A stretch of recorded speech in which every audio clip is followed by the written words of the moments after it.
I think she had mentioned that she would go running after work, and it was then that I kind of got the idea, oh, she runs after work, and then I knew she lived on the Lower East Side. And I used to run the bridge, and he knew that. And one time he said to me, why don't I go running with you? It was only supposed to be a run over the bridge, and then it turned into a 5-hour bar run affair. So we're going to go and visit some of those places and tell you a little bit about it. I met Peter 5 years ago in 2003. We both worked at J.P. Morgan. We are at the diner in Williamsburg, which is where we had our first sort of impromptu date, which was unexpected following the run. And we came here and we ordered drinks and had a fantastic dinner together. All right. Do you want to stop here?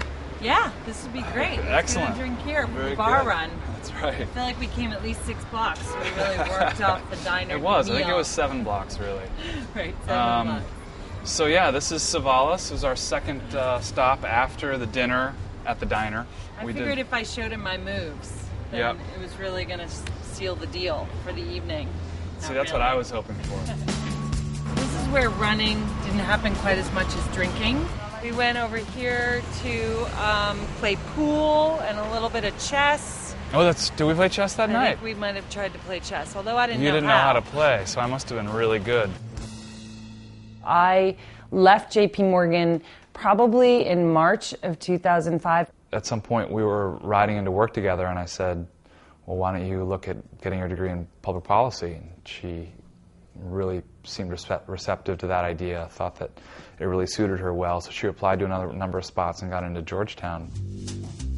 We did live apart for 2 years, but it was fine, and Peter started his own business while I was going to grad school. She threw herself into school, and I threw myself into starting a business, and ultimately it worked out well for both of us. As things were moving towards graduation, and even before that, I was thinking that this girl's the one I want to propose to. So the week of my graduation was actually the week that he proposed to me. Nejla's a big fan of what I would consider somewhat cheesy romantic movies. Peter figured he would pick one of the cheesiest places he could think of to propose to me, which is why I picked the Empire State Building, because it's pretty cheesy.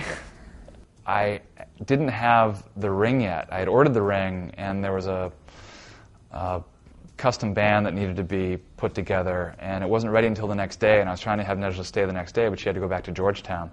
He got down on one knee, and he said, Nejla, will you marry me? And he was down there, and I grabbed him and pulled him into my waist, and he had said, can I ask you 2 questions before he asked the first one?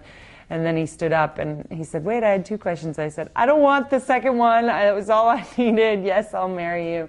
And the second question was the ring wasn't ready. And the reason, I think part of the reason he waited so long in the weekend is because he was waiting for the ring to be done. And so he said, will you still marry me? I don't have the ring, which, of course. This is our final stop.